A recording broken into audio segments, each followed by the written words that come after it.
Hey guys, and welcome back to this channel. In this video I'll be showing you guys how you can basically remove or reset auto adjustments on CapCut PC. So to remove the adjustments that you already have, just select this and simply delete it. That's pretty much it really.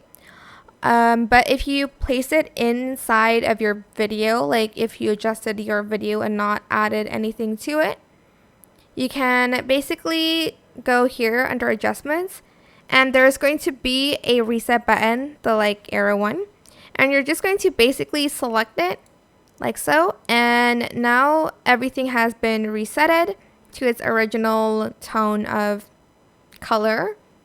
And that is pretty much how you can do that. I hope this tutorial was helpful for you guys. Don't forget to like, comment, share, and also subscribe to this channel if you haven't done that already.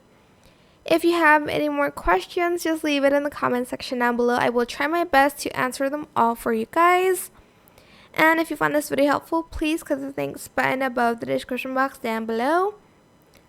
Thank you so much for watching. Bye!